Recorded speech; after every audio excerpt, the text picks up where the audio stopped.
உங்கள் நினைவுகளை பார்த்து நினைவுகளும் உயர்ந்திருக்கும். அடுத்த வருஷம் வாசிக்கலாம். மாரியும் உறைந்த மழையும் வானத்திலிருந்து இறங்கி அவளுக்கு திரும்பாமல் பூமியை நினைக்கும். அதில் முளை கிளம்பி விளைவிடை செய்து விதைக்கிறவனுக்கு விதையையும் புசிக்கிறவனுக்கு கொடுக்கிறது எப்படியோ அப்படியே என் வாயிலிருந்து புறப்படும் வசனமும் இருக்கும். அது வெறுமையா இடத்துக்கு திரும்பாமல் அது நான் விரும்புகிறதை செய்து நான் அதை அனுப்பின காரியமாகும்படி வாய்ப்பு. பாட்டு பாடி போய் சொல்ல முடியும், ஜபம் பண்ணி போய் சொல்ல முடியும். யாருக்கிட்ட ஜபம் பண்றோம், ஏசப்பா நான் ஜபம் பண்றோம், ஏசப்பா நான் உங்களுக்கு ஏசப்பா உங்களுக்காக அந்த இடத்துக்கு நான் போவேன்.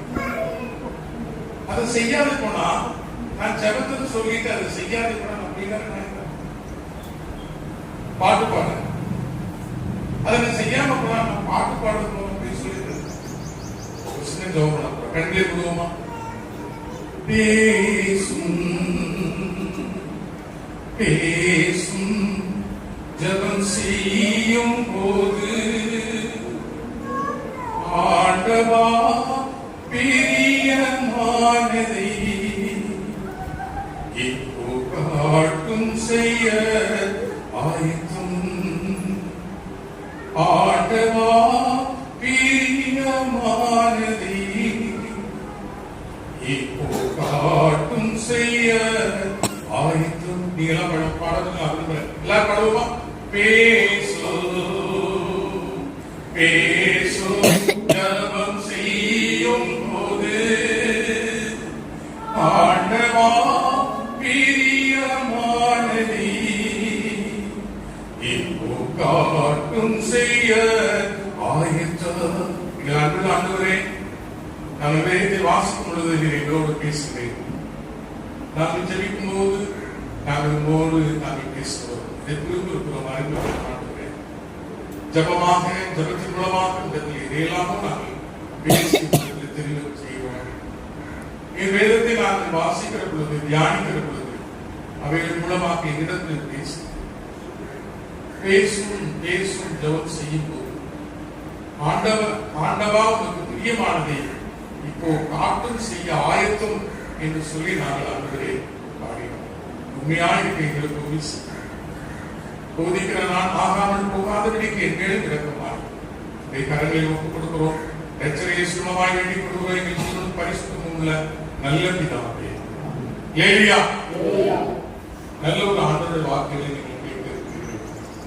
தயவு செய்து உங்களுக்கு தவிர நல்லா புரிஞ்சுக்கோங்க. நான் ஆண்டவராகிய தெய்வத்தை பார்க்கணும்னு ஆசைப்படுறேன்.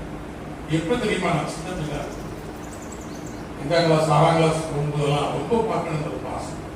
இது இயேசுவை நான் நேராக இருப்பேன். இது இயேசுவை நான் நேராக என்ன கூடுதலா எனக்கு ரொம்ப ஆசை. அதை விட ஆசை இயேசுவை பெற்ற அன்னை மரியாதை அவங்ககிட்ட நான் பேசுறேன். அவங்கள கட்டி அணைச்சு எங்க அம்மா அப்படின்னு சொல்லி ஓடு அழுதி இதெல்லாம் சொல்லுவேன். என் பிரச்சனைகள்லாம் சொல்றது ரொம்ப ஆசை. சொல்வதற்கு நேரம் எப்படிமானால் அவ்வளவுதான் எனக்கு சொப்பனத்துல வந்தாங்க. நீ மரியாதை சொன்னாங்க. அவ்வளவுதான் இருக்கேன். நீ படத்தின் மூலமாக சொப்பத்தின் மூலமாக என்னை கேட்கிறார்கள். ஆத்மா என்று சொன்னால் என்ன என்று நான் வேதத்தில் வாசித்தேன், புரிந்து கொண்டேன், நேற்று கொண்டேன். மற்றது அன்னை மரியாதைலாம் சாத்தியக்கூறு சொப்பனத்தில் வந்ததே எப்படியோ நேரடியாக வருவதற்கெல்லாம் எந்த வாய்ப்புமே அவரை மறித்து போனார்கள். ஆண்டு சீக்கிரமாக வருகிறார். அவருடைய கிரியை எழுத்துத்தக்கதான பலன் அவரோடு கூட வருகிறது. அன்னை மரியாதைக்கும் ஆண்டுடைய பிள்ளைகள் யாவருக்கும் அவருடைய நல்ல வாழ்க்கைக்கு விதமான ஆசீர்வாதம் கிடைக்கும். அதுவரையிலும் இந்த பூமியில சூரியன் இருக்கிற வரையிலும் அவர்களுக்கு இந்த உலகத்தில் எந்த பங்கும் அவர்கள் எந்த ஊழியும் செய்ய முடியாத வேத வசனங்கள் விளக்கம் அப்படி சொல்லுவது நான் பார்க்க வேண்டும் என்று ஆசைப்பட்டிருக்கிறேன். என்னுடைய வாலிப வயது ஒவ்வொரு சபையா போவதற்கான ஒரு ஊழியர் பார்த்து எப்படி எனக்கு புரியல. அதை என்ன சொல்றது? ஏதோ ஒரு சபைக்கு போனோம், அந்த சபையில இருந்தோம் அப்படின்னு சொல்றதுக்கு இல்லாம ஏறக்குறைய ஒரு வருஷம் அசம்பிளிஸ் ஆஃப் காட் சர்ச்சுக்கு போனோம்.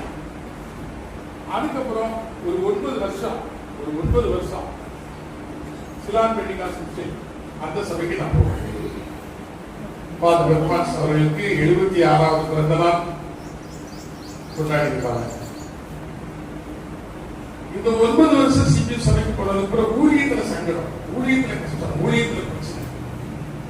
சின்ன ஊழியக்காரர்கள் பெரிய ஊழியக்காரர்கள் எனக்கு சரியான ஆலோசனை கொடுக்க முடியல. அதனால இந்த சூழ்நிலையில சாஞ்சத்துல அவங்க அம்மா கூட்டிட்டு போனாங்க. அவங்க கூட்டிட்டு போய், மகனே இந்த லாரன்ஸ் இப்படி சிபிஎம் சபையில் இப்படிப்பட்ட சூழ்நிலையில என்ன செய்யணும் தப்பிச்சுட்டு இருக்கிற இந்த வாழ்க்கையில உன்னோடு சேர்ந்து ஊழியம் செய்வதற்காக அவன் கூட்டிட்டு வந்திருக்கிறேன். நீ இந்த லாரன்ஸ் உன்னோடு வச்சுக்கோ.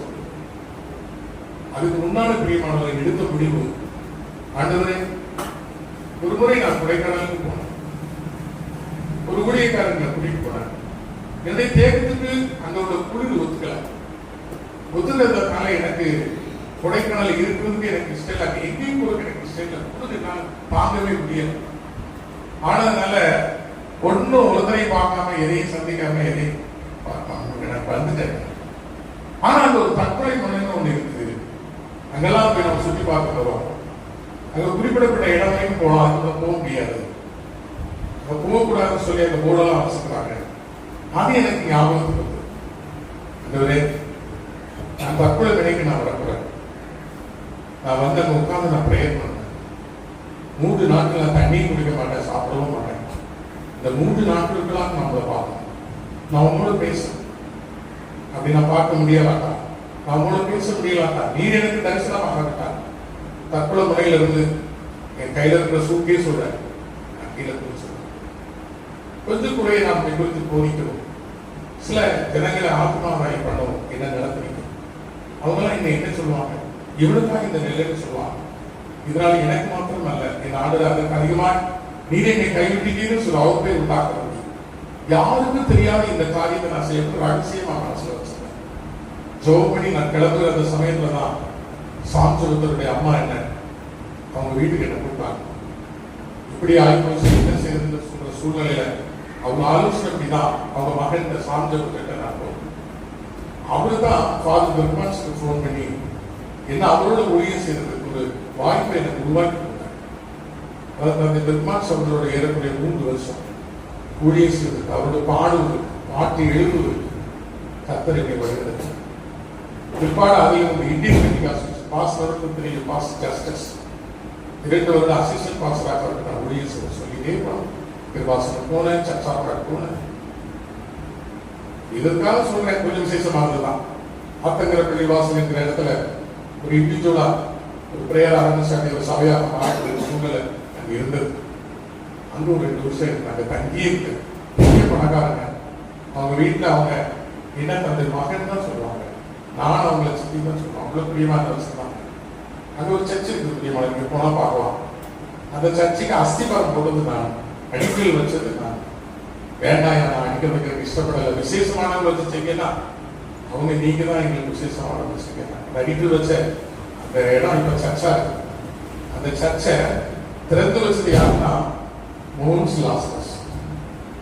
அந்த சர்ச்சை திறந்து வச்சதுக்கு அப்புறம் 3 நாள் ஃபாதர் பெர்மான்ஸ் கூப்பிட்டு பிரியமான இதெல்லாம் எதுக்கு சொல்றேன்னா, இப்படி ஒவ்வொரு சபையா நம்ம இப்படி வந்த ஒரு காரியத்துல எரேமியா 6:16 வாசிக்கல.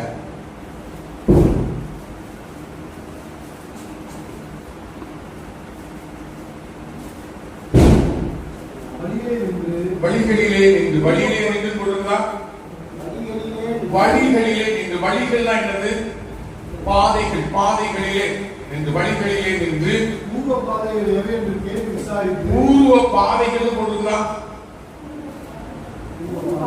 பூர்வ பாதைகள் கொடுத்தா, பூர்வ பாதைகள் எவை என்று கேட்டா கொடுத்தோ சரி. பூர்வ பாதைகள் எவை என்று கேட்டு அதை விசாரித்து நல்ல வழி எங்கே என்று ஒருவை கொடுத்து, நல்ல வழி எது என்று பார்த்து அதிலே நடவுங்கள். அப்பொழுதுதான் உங்கள் ஆத்மாக்களுக்கு இளைப்பாறுதல் கிடைக்கும் என்று கர்த்தர் சொல்லுகிறார். கர்த்தர் என்ன சொல்றாரு? ஒவ்வொருவரும் ஒரு பாதை காட்டுறாங்களா இல்லையா? அசம்பிளி சர்ச்சுக்கு நீங்க போயிருப்பீங்களோ என்னமோ தெரியாது. நான் கொஞ்ச காலம் நான் போனேன். அவங்க என்ன சொல்றாங்கன்னா, ஒரு குடும்பத்தை நடத்த தெரியாத சபை எப்படி நடத்தலாம்? ஒரு குடும்பத்தை நடத்த தெரியணும் அப்படின்னு சொன்னா ஒரு சபையை நடத்த தெரியும். ஒரு குடும்பத்தை நடத்த தெரியணும்னு சொன்னா என்ன பண்ணணும்? ஒரு வாலிபனோ வாலிபர்களையோ வளர்த்து என்ன பண்ணணும்? குடும்பமாய் மாறும். அப்படி குடும்பமாய் மாறும்போது பிள்ளைகளை நடத்த தெரிய வேண்டும். மாமா மாமிக்கு எப்படி நடக்கணும்னு சொல்லி ஆம்பளைக்கு தெரியணும். இந்த கணவன் மனைவி இடத்துல அந்த பொம்பளைக்கு தெரியணும். எப்படியெல்லாம் ஆண்டவருக்கு பிரியமான ஒரு வாழ்க்கையில நடக்க முடியும், நடத்த முடியும் அப்படின்னு குடும்பத்துடைய காரியத்துல ஒரு சரியா இருக்கும். அப்படி இருந்தாலும் அவங்க என்ன செய்ய முடியும்? சபையை நடத்த முடியும். அதனால அசம்பிளிஸ் திருமணமாக ஊழியம் செய்யறதுக்கு அனுமதி கிடையாது. புரிஞ்சுக்கோங்க. கொஞ்ச காலம் கழிச்சு சிபிஎம் காரங்க வந்து சந்திச்சு சொன்னாங்க, எடுக்க வசனத்தை நான் வசனத்தை எடுத்தேன். என் நாமத்தின் பொருட்டு தன் மனைவியையும் தன் தாயையும் தன் தகப்பனையும் தன் பிள்ளைகளையும் வெறுக்காவிட்டால் அவன் எனக்கு என்ன செய்ய முடியாது? சீசனாக இருக்க முடியாது. திருமணமாக ஒருத்தருமே ஊழியக்காரன் கிடையாது. திருமணமாக ஊழியம் செய்ததான ஊழியம். நான் ரோமன் கத்தோலிக்க மார்க்கத்தில் இருந்து வந்தவனாச்சே. ஆசிஃபாரெல்லாம் நினைச்சு பார்த்தேன். கன்னியாஸ்திரிகளை நினைச்சு பார்த்தேன். நான் ஆசிஃபாரா கூட படிக்கக்கூடிய சூழ்நிலையில படிச்சேன். எனக்கு நல்லா தோணுச்சு, அசம்பிளிஸ்ல உள்ளவங்க ஆண்டு ஊழியக்காரர்கள் இல்ல அல்ல. அப்போ அவங்க ஊழியக்காரர்கள் இருந்துதான் ஊழியக்காரர்கள். ஆசிரியர்களோட ஃபாதர் கன்னியாஸ்திரிகளும் அவர்களை திருமணம் ஆகாமல் இருந்தாலும் ஆவிக்குரியவர்கள் இல்லை. கத்திர சத்தியத்தை சரியா அவங்க தெரியல, சரியா புரியல, தவறான ஒரு நிலையில இருக்கிறாங்க, தவறான நிலையில மக்களை நடத்துறாங்க அப்படின்னு சொல்லிட்டு சிபிஎஸ் சொல்லி போனாங்க. 9 வருஷம் நான் அவரோட இருந்தேன். அவர் அசம்பிளி சபையை குறைச்சு பேசுவது எனக்கு அது மாத்திரம் ஏத்துக்க முடியாது. ஏன்னா அசம்பிளிஸ்ல ஆண்டவருடைய பிள்ளைகள் இருக்கிறாங்க, அன்பானவர்கள் இருக்கிறாங்க, அன்பான ஊழியக்காரர்கள் இருக்கிறாங்க, தியாகமான ஊழியக்காரர்கள் இருக்கிறாங்க, தியாகமான ஜனங்கள் இருக்கிறாங்க. ஆனா அவங்க குறைவா சொல்றது எனக்கு ஏற்றுக்கவே முடியாது. ஆனாலும் திருமணமாக ஊழியம் செய்வதா அப்படின்னு சொல்லி அந்த ஒரு நாள் போனாங்க. நாளாச்சு காலையில் எனக்கு விளங்க ஆரம்பிச்சது. அதுக்கப்புறம் தான் நான் சொன்ன மாஸ்டர் கூட அங்கெல்லாம் போனாங்க. பிரியமானவர்கள் ஒவ்வொரு பக்கமும் போகும்போது அவர்கள் வேத வசனங்களை தன்னுடைய சபைக்கு ஏற்றது மாதிரி எடுத்து சொல்லும்போது நம்மளால என்ன செய்ய முடியல? சரியா புரிஞ்சுக்க முடியல. அவன் கல்யாணம் பண்ணக்கூடாதுதான் அது சரியா தெரியுது. ஊழியக்காரன் உங்களை சொல்லல. இந்த பக்கம் பார்த்தா இவன் என்ன சொல்றான்? எல்லாவற்றையும் விட்டு வெறுக்காவிட்டா எனக்கு சீசனா இருக்க மாட்டான்னு சொல்றான்.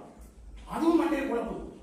அப்ப அடுத்த அவங்க என்ன சொல்றாங்கன்னா, திருமணமாகி பிள்ளையை பெற்று நீ ஊழியத்துக்கு வரணும்னு சொன்னா மனைவி பிள்ளைகளையும் நீ வெறுத்துட்டு தான் என்ன ஊழியத்துக்கு வரணும். அதை விட அப்படி ஒரு காரியம் உனக்கு நடக்காதபடி நீ திருமணமே ஆகாம இருந்துட்டா உனக்கு நல்லது. ஏறக்குறைய 40 வருஷம் அவங்க பேச கேட்டா கல்யாணமே பண்ணல. எப்ப கல்யாணம் ஆனது தெரியுமா? 45 வயசுல. 45 வயசுலயே ஆண்டவருக்கு பொண்ணு வச்சிருக்காரு பாருங்க. 20 வயசு வித்தியாசம் உட்கார்ந்து பாருங்க. அது குடிச்சபடியா நான் உடனே யாரையும் கட்ட மாட்டேன் சொந்தக்காரப்புல. சரி நானும் தான் சொல்லி பார்த்தேன், எல்லாரும் சொல்லி பார்த்தாங்க, கேட்கல. இல்லைன்னா இந்த வயசுல நான் என்ன ஆயிருக்கணும்? நான் வாழ்ற வாழ்க்கையில இப்ப நான் வாழ்ற வாழ்க்கை ரொம்ப கஷ்டப்பட்டு கத்திர காலத்துல அதன் காரியத்தை இப்ப பிரியமானவர்கள திருமணம் செய்யக்கூடாதுங்கிறான். இவன் திருமணம் செய்யணுங்கிறான். ஊழியக்காரன் எப்படி இருக்கணும்? ஊழியத்தின் பகுதியில விசுவாசிகள் எப்படி இருக்கணும் சொல்லி இருக்குல்ல. சிபிஆரோட உதவி நீங்க கேட்டீங்கன்னு சொல்லி செத்துங்க. பாவம் பூரணமாகும் போது என்ன செய்யுமா? மரணத்தை பிறப்பிக்குமா? இச்சையினாலே கற்பம் தரிக்கிறோமா? அவன் எப்படி நம்ம பிரசங்கம் பண்ணி விசுவாசிகள்கிட்டையும் நீ மேன்மையான அனுபவத்தில் இருக்க வேண்டும் என்று சொன்னால் இவன் மனைவி தொடக்கூடாதுன்னு சொல்லி என்ன செய்யறான்? நல்லா ஸ்டடி பண்றான். சிங்கராஜ் இருக்காருன்னா இப்ப என்ன செஞ்சுட்டாரு? ரொம்ப எங்க ஆயிட்டாரா? வயசாயிட்டாரா? அவர் எங்க இருக்கிற காலத்துல சிபி பாஸ்டர் சொல்றாரு பெண்டாயிட்டு தொடவே கூடாது. தொட்டு நீ பிள்ளையை பெற்றா இச்சையானது கற்பம் தரித்து பாவத்தை பிறப்பிக்கும். உன் பையன் யாரு? உன் பிள்ளை யாரு? பாவம். இச்சையினாலே நீ பிள்ளையை பெறுவ அப்படி சொல்லி உபதேசிக்கிறான். என் கூட பிறந்த அண்ணன் இந்த உபதேசம் நேர்மையான உபதேசம் சொல்லி கொஞ்ச காலம் ஒரு பிள்ளையை பெற்றுச்சு நான் பிள்ளையே பெற மாட்டேன். அவருக்கு முதல் ஒருத்தர் இருக்கிறார். யோசிச்சு பாருங்க, அப்ப இது எப்படிப்பட்ட உபதேசம்? ஊழியக்காரர்கள் நெருங்கும் பொழுது எப்படிப்பட்ட விதமாக ஜனங்கள் இப்படி எல்லாம் சொல்லி, நான் எங்க அண்ணனை பற்றி சொன்னேன், இப்படிப்பட்ட உபதேசத்துல எத்தனை குடும்பத்தில் இருக்காங்களோ எனக்கு தெரியாது. அவர் மாத்திரம் கரெக்டா இருப்பாராம், வீட்டம்மா கரெக்டா இருக்க மாட்டாராம். ஏன்னா கரெக்டா இருக்கிறதுனால. ஆனா வீட்டம்மா அங்க திரும்பினாலும் இங்க திரும்பினாலும் என்ன செய்யறாரு? சந்தேகப்படுறாரு. இப்படிப்பட்ட உபதேசம் இது அதிகமாக நான் சொல்லிட்டே போலாம், ரொம்ப கஷ்டமா இருக்கும். அதுக்கப்புறம் அந்த சபையில இருந்து ஃபால் பெர்ஃபார்மன்ஸ் பண்றதுக்கு 3 வருஷம் இருந்தேன். அதுக்கப்புறம் சொல்லிட்டேன் பிரியமானவர்களே, இதன் காரியத்துல ஆண்டவர் எப்படியோ சில அநேக காரியங்களை எனக்கு விளங்க பண்ணுவதாக நான் உங்களுக்கு சொல்லுகிறேன். ஏற்றுக்கொள்ள மனதை கர்த்தர் உங்களுக்கு தருவாராக. பிரியமானவர்களே, இன்னைக்கு நான் சொல்லுகிற ஆண்டவருடைய வார்த்தை வாஸ்தவத்துல அது ஆண்டவருடைய வார்த்தையா இருந்தால் அது என்ன செய்யலாம்? வெறுமனே திருப்பார். நம்முடைய நினைவுகளும் ஆண்டுடைய நினைவுகளும் எவ்வளவு வித்தியாசமானது என்று சொல்லி எத்தனாவது வருஷத்துல வாசிச்சோம்? 9வது வருஷத்துல வாசிச்சோம். 10வது வருஷத்துல வாசிக்கிறோம். மாரியும் உறைந்த மழையும், மாரியும் உறைந்த மழையும். இல்லையா? உறைந்த மழை நமக்கு தெரியுமா?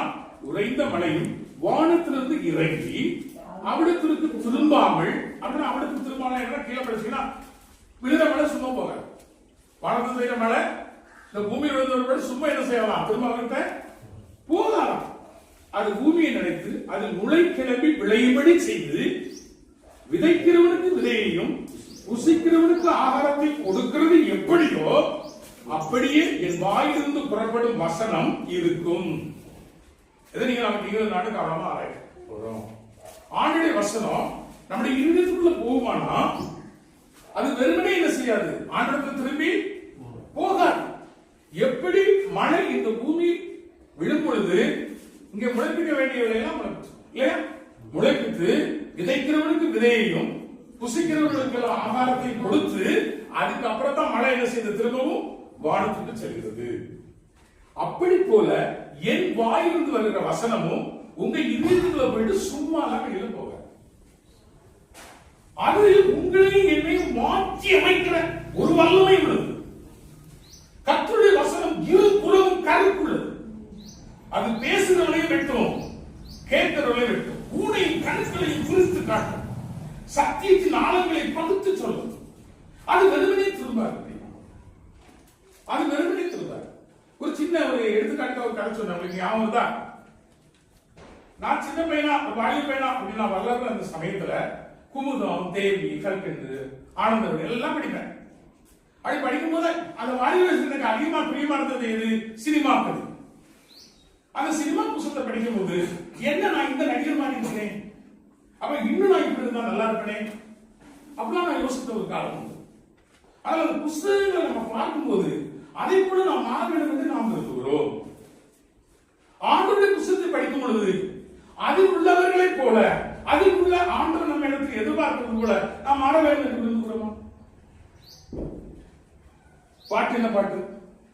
பேசும் பேசும் ஜபம் செய்யும் போது ஆண்டவா பிரியமானதை இப்போ காட்டும் செய்ய ஆயுதம். இப்படி சிறப்பாடு போயிருந்து வெளியே போனா அவ்வளவுதான் முடிஞ்சது. வீட்டுக்கு போனா ஆளை பார்க்கணும், என்னையும் தான். அப்ப ஆண்டவரை நீங்க சொல்ற மாதிரி நான் வாழ்வேன். ஆண்டவரே வாழணும். ஆண்டவர் சொல்லுகிறபடி நான் வாழணும். இங்க யாராவது 1வது வகுப்பு போகாம 5வது வகுப்பு போயிருக்கேன்னு சொல்லி ஒருத்தர் இருந்தா கை வச்சுருங்க. நான் 1ஆம் கிளாஸ் போகவே இல்லை, நான் போன உடனே நான் 5ஆம் வகுப்பு போயிட்டேன் சொல்றது யாரா இருக்கீங்களா? ஏங்க நான் 1வது வகுப்பும் போகல, 5வது வகுப்பும் போகல, 8வது வகுப்பும் போகல, போன உடனே என்ன பண்ணிட்டேன்? எம்ஏ அதுல போய் ஜாயின் பண்ணிட்டேன். இல்ல இன்ஜினியரிங் கிளாஸ் நான் போய் ஜாயின் பண்ணிட்டேன். யாராவது சொல்ல முடியுமா? அப்படியெல்லாம் பிரியமானவர்களே, நம்ம ஆண்டுக்கு பிரியமான இந்த ஆவிக்குரிய வாழ்க்கையும் சட்டம் என்ன செய்ய முடியாது. சட்டம் நம்ம 10வது படிக்க போயிட முடியாது. 1வது படியில ஏறாம 10வது படிக்க ஏற முடியும் நினைக்கிறீங்க? முடியாது. 1வது படிக்க ஏறினாதான் 2வது படிக்க ஏற முடியும். இப்படியே தொடர்ந்து இருந்தாதான் 10வது படி ஏற முடியும். ஒருவேளை நான் 1வது படியில ஏறாமல் இருந்திருக்கலாமோ அப்படியெல்லாம் எனக்கு யோசித்து தோணுச்சு. எத்தனையோ சபைகளுக்கு போனது ஆண்டவரை நான் ஏற வேண்டிய படிகள், நான் பரலோகத்துக்கு வர வேண்டிய பாதை இப்படி இருக்கிற பொழுது ஆண்டவரே இவர்கள் எல்லாரும் இப்படி எல்லாம் சபையில் இருக்கிறவர்கள் சபைக்கான உபதேசம் என்று சொல்லக்கூடிய விதத்தில் நம்முடைய வேதத்தை எடுத்து பேசுகிறார்.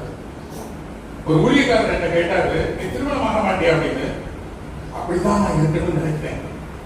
கடைசி வரைக்கும் எதனால தன் மனைவியின் பிள்ளைகளை வெறுக்காவிட்டால் அவள் எனக்கு சீசனா இருக்க மாட்டான். அப்படி கல்யாணம் பண்ணிட்டு இருக்கும் போது அந்த மனைவிக்கு பிள்ளைகளுக்கு எவ்வளவு கஷ்டமா இருக்கும்.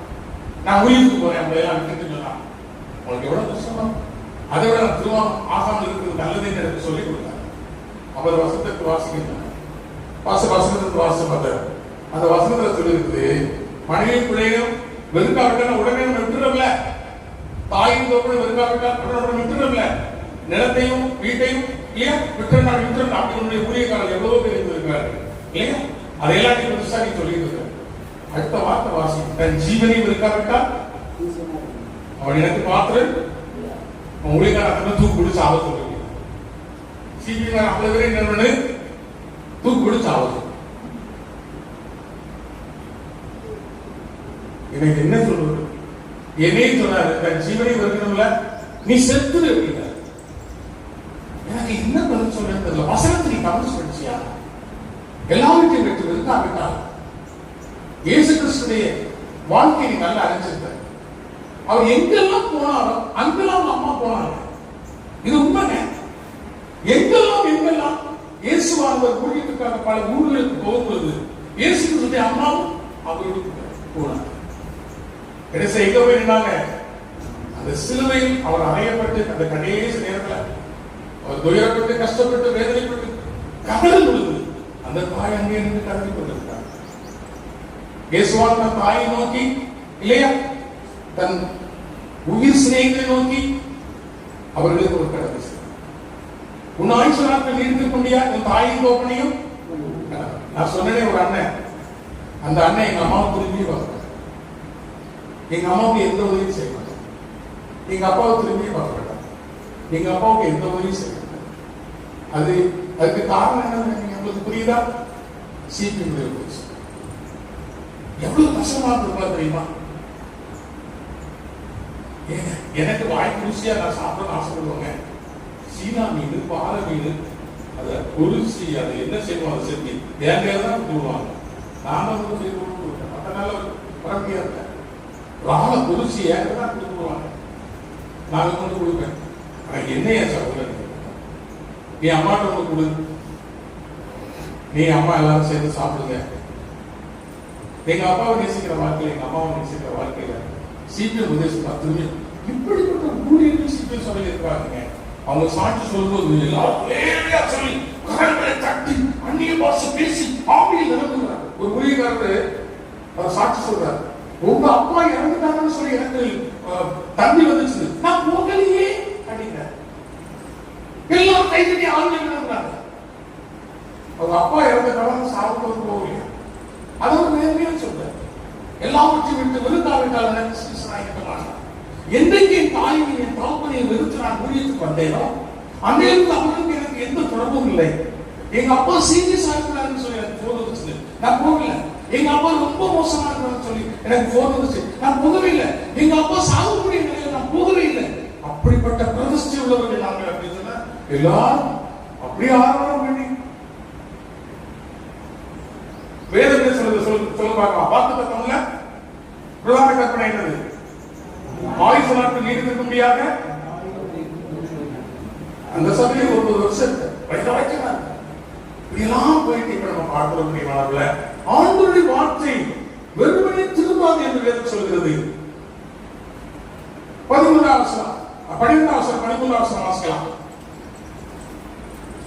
நீங்கள் மகிழ்ச்சியாக ஏசாயா 55 என் வார்த்தைகள் உங்களுக்கு கிரியை செய்யும், நீங்கள் மகிழ்ச்சியாய் புறப்பட்டு சமாதானமாய் கொண்டு போகப்படுவீர்கள். பர்வதங்களும் மலைகளும் உங்களுக்கு முன்பாக கெம்பீரமாய் முழங்கி வெளியின் மரங்களெல்லாம் கைகொட்டும். முச்செடிக்கு பதிலாக தேவதாரு விருட்சம் முளைக்கும். வான்வெளிக்கு பதிலாக மிருது செடி எழும்பும். அது கர்த்தருக்கு கீர்த்தியாகும், நிர்மூலமாகாத நித்திய அடையாளமாகவும் இருக்கும். வசனம் நமக்குள்ள கிரியை செய்தார். வாசிக்க போறோம். எந்த வசனம் எந்த பகுதியை வாசிக்க போறோம்னா ஆதியிலிருந்து வரும். ஆதியாகம புத்தகம் 4வது அதிகாரம் 5வது வசனம். இன்னைக்கு நான் வாசித்து யோசிக்கிற தியானிக்கிற வசனத்தை நீங்க நல்லா சிந்திக்க போறீங்க. ஆதியாகம புத்தகம் 4வது அதிகாரம் 5வது வசனம். காயினையும் அவன் காணிக்கையையும் அவர் அங்கீகரிக்கவில்லை. அப்பொழுது காயினுக்கு மிகவும் எரிச்சல் உண்டாகி அவன் முகநாடி வேறுபட்டது. எதுக்கு அவனுக்கு எரிச்சல் உண்டாச்சது? எதுக்கு அவனுடைய முகநாடி வேறுபட்டது? வசனம் நமக்கு ஏற்கனவே எத்தனை வாசனா தெரியும். சொல்ல வரலாம். எதிரான முகம் வேறுபட்டுச்சு. எதனால அவனுக்கு எரிச்சல் உண்டாச்சு? அவன் காணிக்கைய கர்த்தர் அங்கீகரிக்கல. புரியுதுக்கா சொல்றேன். இப்ப ஏசப்பா வந்திருக்காரு. கொஞ்சம் புரியுதுக்கா சொல்றேன். நீங்க அப்படி ஏதாவது வித்தியாசமா எதையா சொல்லிட்டு இருக்காங்க. ஏசப்பா வந்து இந்த காணிக்கை இப்படி பக்தரிக்கிறார். இப்ப பாஸ்டர் சொல்றாரு, இப்பொழுது காணிக்கை நேரம், ஒரு பாடல் பாடப்படும், அப்பொழுது உடைய காணிக்கை கர்த்தருக்கு செலுத்தலாம். ஆண்டவர்கள் அவருக்கு ரொம்ப ரொம்ப அன்பு. அதனால இந்த சபை வளரணும், இந்த சபையுடைய தேவைகள்லாம் சந்திக்கப்படணும். ஆண்டவர்கள் அன்பை நான் என்ன செய்யறேன், இந்த காணிக்கை மூலமாக காட்டுறேன் அப்படின்னு சொல்லி நீங்க வந்து காணிக்கை போடுவீங்க. ஏசப்பா என்ன பண்றாருன்னா, ஒரு சில பேருடைய காணிக்கை கையில வாங்கிக்கிறார். மற்றவங்க வெளியில போடும்போது விட்டுறாரு, கடைசாலை விட்டுறாரு. ஒரு சிலருடைய காணிக்கை மாத்திர சில கையில வாங்க யோசிச்சு பாருங்க. ஒரு சிலருடைய காணிக்கை என்ன செய்ய மாட்டேங்கிறாரு, வாங்க மாட்டாரு அப்படின்னு சொல்லி கைசாலை போடுறாரு. அப்ப என்ன போட்டுட்டு போன்னு சொல்றாரு. யோசிங்க, உங்க முகம் மாறுமா? உங்களுக்கு எரிச்சல் உண்டாகுமா? எல்லாருடைய காணிக்கையையும் காணிக்கை பெட்டியில போடுகிற ஒருத்தருடைய காணிக்கை மாற்ற கையில வாங்குறாரு. எப்படி எல்லாருக்கும் எரிச்சல் உண்டாகுமா? இப்ப என்னடா அப்படி மாத்தி பார்க்கல, எல்லாருடைய காணிக்கையும் எசப்பா கையில வாங்குறாரு. சிங்கராஜ்புரிய காணிக்கை மாத்திரம் வாங்க. சிங்கராஜ்புரிய மாமா இருக்கும். அந்த அட்டை டைம்ல வாங்கினேன். முகத்தான் அகத்துல முகத்துல புரிச்சு இல்ல அப்படியே இடத்துல என்ன செஞ்சிருவோம், ஆசாபுரத்தில் வச்சிருவோம். ஆசாபுரம் நல்லா பாடம் அப்படி போல அவசர கம்மன் ஆட்சியில அப்படியே காணிக்க ஆண்ட என்ன செய்யல, வாங்கல. எப்படி எல்லாருடைய காணிக்க வாங்கிட்டார், ஆசாபுரத்தை காணிக்க வாங்க. முகம் மாறுபட்டது. ஏனென்று சொன்னா அதுக்கு முன்னால் அவனுக்கு என்ன ஆயிடுச்சு, எரிச்சல் உண்டாயிடுச்சு. எரிச்சல் ஆனதுனால அப்படி முகம் வேறுபட்டது. அடுத்த வருஷம் வாசிக்கலாம் இல்ல, அடுத்த வருஷம் 5வது வருஷம் வாசிச்சோம் இல்லையா? அப்பொழுது கர்த்தர் காயினை நோக்கி, உனக்கு ஏன் எரிச்சல் உண்டாயிற்று? உன் முகநாடி ஏன் வேறுபட்டது? நீ நன்மை செய்தால் மேன்மை இல்லையோ? நீ நன்மை செய்யாதிருந்தால் பாவம் வாசற்படியில் படுத்திருக்கும். அவன் ஆசை உன்னை பற்றி இருக்கும். நீ அவனை ஆண்டு கொள்வாய் என்றார். இல்லையா? ஆண்டு சொல்றாரு, நீ நன்மை செய்தால் உனக்கு மேன்மை இல்லையா? நீ நன்மை செய்தால் உனக்கு மேன்மை உண்டு. இதுல எந்த மேன்மை அவருக்கு இல்லாம போயிட்டு காயினுக்கு? இதில் எந்த மேன்மை காயினுக்கு இல்லாம போயிடுச்சு? அவர் முகநாடி மாறுபட்டு அவருக்கு எரிச்சல் வந்துட்டுல, எந்த மேன்மை அவருக்கு இல்லாம போயிடுச்சு? நன்மை செய்யல. ஏங்க, ஆபேலுடைய காணிக்கைய அவர் என்ன செய்தார்? ஏற்றுக்கொண்டார். அதுதான் மேன்மை. எல்லாருடைய காணிக்கையும் கர்த்தர் வாங்கிட்டார். ஆனா ஆசாவுடைய காணிக்கை என்ன செய்ய மாட்டேன்ட்டாரு, வாங்க மாட்டேன்ட்டார். போட்டு எல்லாருடைய காணிக்கை வாங்கும் பொழுது எல்லாருக்கும் மேன்மை. ஆனா ஆசாவுடைய காணிக்கை அவர் வாங்காததுனால அவருக்கு அந்த மேன்மை எல்லாம் மகளால யோசிச்சு பாருங்க. எல்லாத்தையும் கம்ப்ளீட்டா வெட்டிடுறாரு ஆசா. இப்ப ஆண்டு வருகிறார். ஆசாவே, விசுவாசிகள் எல்லாம் இருக்கு.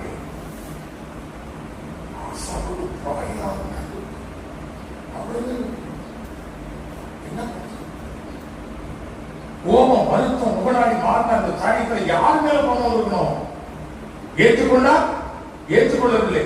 ஏற்றுக்கொண்டவர்கள் கோபம் இருக்கணும்.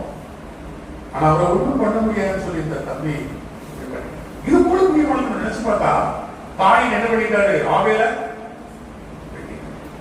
இப்ப ஆண்டவர் வந்து கேட்கிறார், காயினே உன் சகோதரன் எங்கே? உடனே காயின் என்ன சொல்லிக்கணும், என் சகோதரன் வெட்டி போட்டேன்.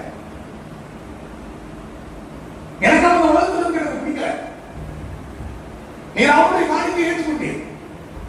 எதனை காணிக்கை நீர் ஏற்றுக்கொள்ளவில்லை. அவன் என்ன அவ்வளவு பெரிய நல்லவனா? அவனுடைய காணிக்கை நீர் ஏற்றுக்கொண்டீர். என்ன அவ்வளவு பெரிய கெட்டவனா?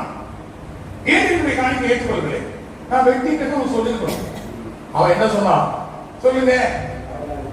நான் அவனுக்கு அவ்வளவு எனக்கு தெரியாது. எல்லாம் அறிந்தவர், எல்லாம் தெரிந்தவர் இல்லையா? தேவன் என்ன சொன்னாரு? எல்லாம் எனக்கு தெரியும். உனக்கு இப்பொழுது தண்டனை கிடைக்கும். ஐயா, என்னை பார்த்தவன் எவனாயும் என்னை கொண்டு கொள்வான். உனக்கு ஒரு அடையாளத்தை கொடுக்கிறேன். அவன் உன்னை கொண்டு கொள்வது உனக்கு ஒரு ஆயுள் தண்டனை. ஒரு இடத்துல நிலையாக சுத்தி வந்து சந்ததி இதெல்லாம் ஆராய்ந்து அவங்க இருக்கணும்னு சொல்றாங்க. அவங்க ஒரு இடத்துல ஒழுங்கா இருக்க மாட்டாங்க. அப்படி சுத்திட்டே இருப்பாங்க. அவங்க குடும்பம் அப்படி ரவுண்ட் அடிச்சுட்டே இருக்கும். நல்ல பணக்காசு வச்சிருப்பாங்க. எல்லா வசதியும் இருக்கிற ரவுண்ட் பண்ணிட்டே இருப்பாங்க. அப்படிலாம் சொல்றாங்க. பிரியமானவர்களே, பொருளை கிட்ட தெரியும் இல்லையா? அவருக்கு தெய்வம் யாருக்கும் தெரியல. ஆனா தெய்வம் ஒரு உண்டு என்று சொல்ல நம்பிக்கை உண்டு. அவர் என்ன பண்ணாரா? நன்மை செய்தார் இல்லையா? ஏழை எளியவர்களுக்கு தான தர்மங்களை செய்து எப்போதும் ஜப் செய்து கொண்டே இருந்தார். உண்மையான கடவுள் யாருக்கும் கண்டுகொண்டார். இந்த ஐயப்பசாமி கோயிலுக்கு போறவங்க பாத்தீங்களா? எவ்வளவு தான தர்மங்கள் செய்துதான் அந்த கோயிலுக்கு போறாங்க. எனக்கு நாயக்கூர் மெயின் ரோட் அந்த ஐயப்பசாமி கோயில் போற அந்த பக்தருடைய பஸ் வருதுன்னா ஒரு கூட்டம் அப்படியே நிற்கும். எதுக்கு? ஆப்பிள் போடுவாங்க, ஆரஞ்சு பழத்தை போடுவாங்க, சாப்பாடு பார்சல் போடுவாங்க. அப்படி நிற்பாங்க. தான தர்மங்களையும் செய்து தன்னுடைய பாவங்கள் தொலைக்கப்படுவதற்கு, தன்னுடைய பாவத்திலிருந்து ஒரு மன்னிப்பு பெறுவதற்கு இந்துக்கள் அவ்வளவு பிரயாசப்படுகிறார்கள். தான தர்மங்களை செய்த பொருளை உங்களுக்கு ஞாபகப்படுத்துகிறேன். ஆண்டவர் தாயை பார்த்து சொல்றாரு, நீ நன்மை செய்தால் உனக்கு மேன்மை இல்லையோ? அப்ப காயின் எப்படி வந்து பலி செலுத்துறாரு? நன்மை செஞ்சு வந்து பலி செலுத்தல, அதற்கு மாறானது. எதனால அவர் காணிக்கை ஏற்றுக்கொள்ளல? நல்லா புரியுது. காயின் நன்மை செய்தவராய், நன்மை செய்கிறவராய் இல்ல. புரியுது. ஆபேல் நன்மை செய்கிறவராய் இருக்கிறார். இன்னும் நம்ம சத்தியத்தை காரியங்கள் விளங்கணும். இன்னும் காரியங்கள் இருக்கு. ஆண்டவர் தெளிவாக சொல்கிறார், நீங்களும் நானும் காணிக்கை செலுத்த வருகிறோம், காணிக்கை செலுத்துகிறோம். பார்த்து கொண்டே இருக்கிறார். என்னுடைய வாழ்க்கை எப்படி? ஏழைகளுக்கு இறங்குகிறோமா? ஏழைகள் மீது நமக்கு ஆண்டவருடைய அன்பு நமக்கு உண்டா? இறக்கம் காண்கின்றவர்களாக கரிசனை உள்ளவர்களாக இருக்கிறோமா? நாங்கள் மாத்திரம் வாழ்ந்தால் போதும் என்று நினைக்கிறோமா? அப்படியெல்லாம் இருந்துட்டு இங்க வந்து நீங்க காணிக்க போடுறீங்க, நானும் காணிக்க போடுறேன். கர்த்தர் சொல்றாரு, உன் காணிக்கை ஏற்றுக்கொள்ள. நீ நன்மை செய்தால் உனக்கு மேன்மை உண்டு, நான் காணிக்கை ஏற்றுக்கொள்வேன். நீ நன்மை செய்யாவிட்டால் நான் காணிக்கை ஏற்றுக்கொள்ள மாட்டேன். இங்க என்ன செஞ்சிருக்கு? எங்களுக்கு இதெல்லாம் விஷயம் தெரியாது. நீங்க காணிக்கை போட்டு நாங்க விட்டுட்டோம். நீங்க வாசல்ல போன உடனே அங்க என்னது காத்திருக்குது? நாம செஞ்ச பாவம், நாம செய்த தப்பு, இதெல்லாம் காத்துட்டு அது என்ன செஞ்சிடும்? சட்டை விட்டு வாசல்ல போன உடனே நம்ம மேல ஒரு நம்ம அதை சுமந்துதான் வேற வழியே கிடையாது. அப்படியே பிரியமான காணிக்கை செலுத்தினால அவ்வளவு விசேஷமானதா? ஆம், காணிக்கை செலுத்துறோம் அவ்வளவு விசேஷமானது. என் ஆண்டவர் எனக்கு உங்களுக்கு சொல்றாரு, நீ காணிக்கை செலுத்த வரும்போது, நீங்க சொல்லி கொடுத்துருங்க, நீ காணிக்கை செலுத்த வரும்பொழுது உன் சகோதரன் பேரு, உன் சகோதரி பேரு, உன் பக்கத்து வீட்டுக்காரன் பேரு ஏதாவது பிரச்சனைகள் இருக்குமானா அதை என்ன பண்ணிடு? காணிக்கை அந்த இடத்துல வச்சுட்டு நீ போய் சமாதானமா திரும்ப வந்து நீ காணிக்கை செலுத்து. அப்புறம் தேவனுடைய காணிக்கை. நான் ஊழியக்கார, எனக்கு விஷயம் எனக்கு தெரியாது. நீ யாருமே எந்த பிரச்சனை எனக்கு நான் செலுத்தி காணிக்கை பெட்டியில காணிக்கை போட நான் எடுத்துக்கிறேன். ஆனா தெய்வம் எடுத்துக் கொள்கிறாரா? நம்முடைய ஆண்டவர் ஒரு கலச தண்ணீர் இருந்தா அவர் என்ன செய்யறாரா? கணக்கு வைக்கிறார். அப்படி எவ்வளவு காணிக்கை போட்டிருப்பீங்க? அவ்வளவு காணிக்கைக்கு கணக்கு வைக்கிற கணக்கு உங்களை ஆசீர்வதிச்சிருக்கேன். ஏன் உங்களை ஆசீர்வதிக்கல? நானும் நீங்கள் நீ அப்படி இருந்துகிட்டே இருக்கிறோம். எதுக்கு நம்மளால வேலை எழுத முடியல? என்ன நடக்குது? என்ன நடக்குது தெரியுமா? சிந்தனை செய்து பார்ப்போம். என் ஆண்டவருக்கு நான் காணிக்கை செலுத்தினேன். இந்த வாரமெல்லாம் கர்த்தர் நடக்கிறார். என் ஆண்டவருக்கு நான் காணிக்கை செலுத்துறேன். யோசிச்சு பாருங்களேன், இந்த மாதமெல்லாம் கர்த்தர் நடக்கிறார். என் ஆண்டவருக்கு நான் காணிக்கை செலுத்தும் போது என்னுடைய வாழ்க்கையில வித்தியாசம் உண்டாகிறது, ஒரு ஆசீர்வாதம் எனக்கு உண்டாகிறது, நான் எப்படி இருப்பேன் சொல்லுங்க. காணிக்கை செலுத்துற விஷயத்துல நான் எப்படி இருப்பேன்? யாராவது உங்களுக்கு எனக்கு சொல்லணும், காணிக்கையெல்லாம் நல்லா காணிக்கையெல்லாம் போடுவோப்பா, காணிக்கை போடுறதே போடுவீங்க. உங்க காணிக்கை போடும்போது சத்தம் கேட்க கூடாது. அப்படின்னா என்ன அர்த்தம்? அவன் நாணயம் எதுவும் போட கூடாது. 5 ரூபாய் நாணயம், 10 ரூபாய் நாணயம் அதெல்லாம் போடுறாங்க. 10 ரூபாய் நாணயத்துக்கு மேல 10 ரூபாய் என்ன அர்த்தம்னா அதையும் போடுறாங்க. பெருசா போட்டா பெருசா கிடைக்கும், சிறுசா போட்டா சிறுசா கிடைக்கும். இதெல்லாம் சொல்லணுமா? பிரியமான ஆண்டவர் காணிக்கையை ஏற்றுக்கொள்ள. எவருடைய புத்தகம் 11வது அதிகாரம் 4வது வசனத்தை வாசிக்க கேட்போம். எவருடைய புத்தகம் 11வது அதிகாரம் 4வது வசனம்.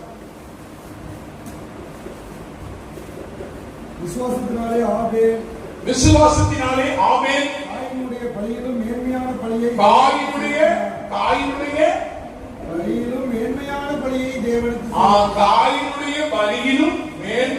பலியை தேவனுக்கு செலுத்தினான். அதனாலே அவன் நீதிமான்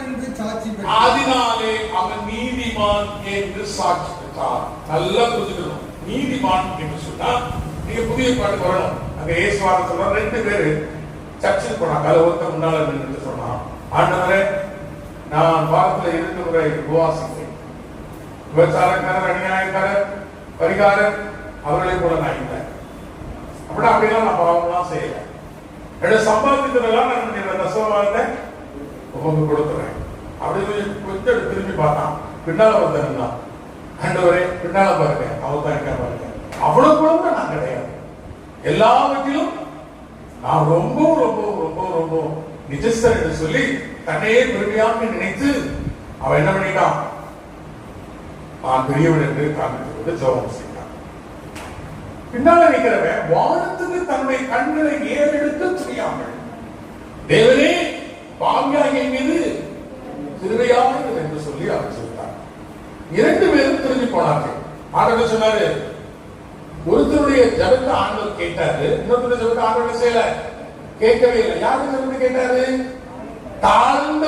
தாழ்மையாய் ஆண்டவருடைய பரலோகத்தை நோக்கி பார்ப்பதற்கு கூட தனக்கு தகுதி இல்லை என்று சொல்லி தன்னுடைய தாழ்மையில் ஆண்டவரின் பாவங்களை மன்னியும் என்று சொல்லி கேட்டான். அவன் தான் யாரா? பாவம் மன்னிக்கப்பட்டவன் தான் நீதிமான். பாவம் மன்னிக்கப்படாதவன் யாரும் கிடையாது, நீதிமான் கிடையாது. நீதிமானா படைச்சாரு. நான் நீதிமான் என்று சொல்ற அந்த இடத்தை நான் இழந்துட்டேன். ஏன்னு சொன்னால் நான் பாவம் செய்தேன். பாவத்தை நான் எப்பொழுது ஒத்துக்கொண்டு நான் அறிக்கை செய்து மன்னிப்பு கேட்கிறேனோ அப்பொழுது கர்த்தர் எனக்கு மன்னித்து விட்டார் என்று சொன்னார். நான் யாரா மாறிடுறேன்? நான் நீதிமானாய் மாறேன். நீதிமான் என்று சொன்னால் பாவம் மன்னிக்கப்பட்டவன்.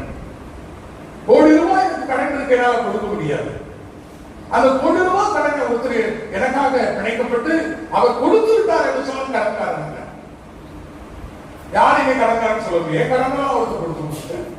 அது போல நான் பாவி என்று சொல்ற இடத்துல பாவத்தை முதல்ல ஒத்துக்கணும். பைபிள் எதையெல்லாம் பாவம்னு சொல்லுதோ அதை முதல்ல ஒத்துக்கணுங்க. அதை ஒத்துக்கிட்ட பிற்பாடு என்ன செய்யணும்? மனமருந்தி கண்ணீரோடு ஆண்டவரிடத்துல மன்னிப்பு கேட்கணும். ஆண்டவர் மன்னித்து விட்டார் என்று சொன்னா அங்க என்ன ஆகுது? மன்னிக்கப்படுகிறது. நாம் பாவி அல்ல, நீதிமானாய். பெரியமானவர்களை யோசித்து பார்க்கணும், சிந்தித்து பார்க்கணும், நினைத்து பார்க்கணும். இப்படிப்பட்ட நிலையில ஆண்டவர் நீதிமான் என்று சொல்லி சொல்கிறதா எனக்கு விளங்குகிறது. இங்க என்ன பண்ணுறதுன்னா, காயினை விட ஆபேல் என்ன செய்தான்? பலி செலுத்தினான். அந்த பலியை கர்த்தர் ஏற்றுக்கொண்டபடினால் அவன் நீதிமான்.